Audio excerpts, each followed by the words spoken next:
क्या आपके साथ भी ऐसा होता है? वेतन आते ही आप सोचते हैं इस महीने अच्छी सेविंग करूंगा, लेकिन कुछ शॉपिंग, कुछ ऑनलाइन ऑर्डर, कुछ ईएमआई, कुछ यूपीआई पेमेंट और महीने के आखिर में बैंक अकाउंट लगभग खाली। फिर हम कहते हैं मेरी इनकम कम है, लेकिन अगर मैं कहूँ कई बार समस्या इनकम की नहीं, हमारे दिमाग की होती है। साइकोलॉजी कहती है कि गरीब और अमीर बनने की शुरुआत बैंक अकाउंट से नहीं, दिमाग से होती है। आज हम समझेंगे हम पैसा क्यों नहीं बचा पाते और हमारा दिमाग हमारे खिलाफ कैसे काम करता है।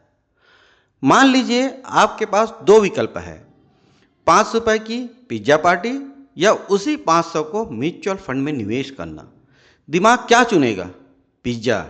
क्यों? क्योंकि पिज्ज़ा का आनंद अभी मिलेगा, म्यूचुअल फंड का फायदा 10 साल बाद। साइकोलॉजी का एक सिद्धांत है प्रेजेंट बायस, यानी आज की खुशी भविष्य की खुशी से ज़्यादा महत्वपूर्ण लगती है। इसीलिए सेल देखकर शॉपिंग हो जाती है, लेकिन एसआईपी टाल दी जाती है। जब हम कुछ खरीदते हैं, दिमाग डोपामाइन छोड़ता है। नई ड्रेस, नई मोबाइल, अमेजॉन ऑर्डर, स्विगी, सब हमें थोड़ी देर के लिए अच्छा महसूस कराते हैं, लेकिन ये खुशी बहुत जल्दी खत्म हो जाती है। फिर हमें कुछ नया चाहिए। सैलरी बढ़ी, लेकिन सेविंग नहीं बढ़ी। क्यों? क्योंकि इनकम बढ़ते ही लाइफ स्टाइल भी बढ़ जाता है। पहले बाइक, फिर कार, पहले 500 रुपये का रेस्टोरेंट, अब 2000 रुपये का रेस्टोरेंट। इनकम बढ़ती गई, सेविंग वहीं रही। साइकोलॉजी कहती है लोग 1000 रुपये खोने का दुख 1000 कमाने की खुशी से ज़्यादा महसूस करते हैं। इसीलिए शेयर मार्केट गिरते ही लोग पैनिक सेलिंग कर देते हैं। दोस्त ने आईफोन लिया, हमारा दिमाग कहता है हमें भी चाहिए। नेबर ने कार खरीदी, हमें भी चाहिए। धीरे धीरे हम अपनी ज़रूरतों पर नहीं, दूसरों की लाइफ स्टाइल पर खर्च करने लगते हैं।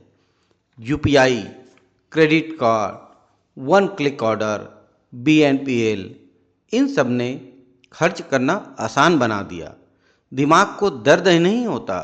अब बात करते हैं समाधान की। क्या समाधान है इसका? बिल्कुल, इन सभी का समाधान है। पहला समाधान देखते हैं, सेविंग पहले, खर्च बाद में। सैलरी आते ही 20% ऑटो सिप में डाले और इसे कभी बंद ना करे।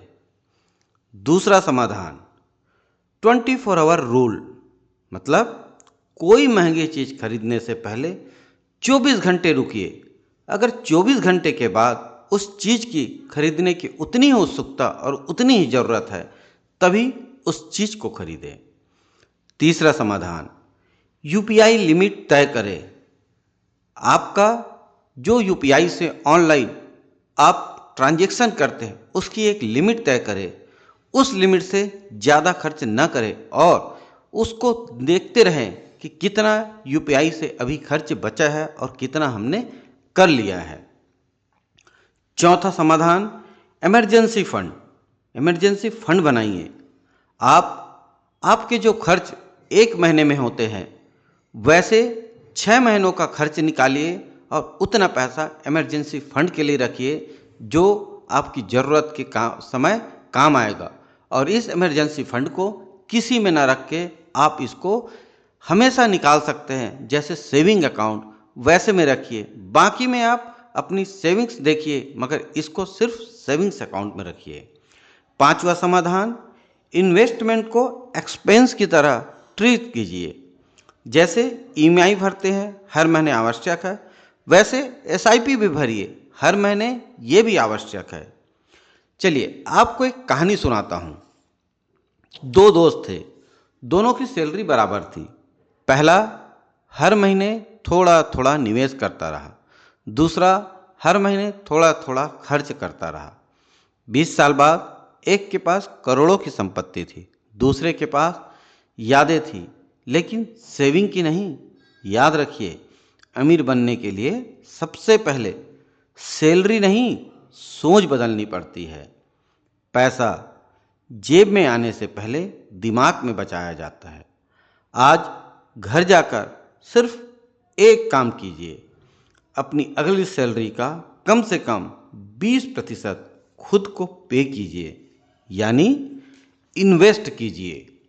हो सकता है यही फैसला आपका भविष्य बदल दे।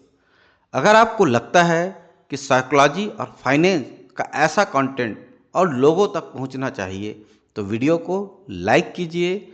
कमेंट्स में बताइए आपकी सबसे बड़ी फाइनेंशियल गलती क्या रही है और क्या आप कर रहे हैं।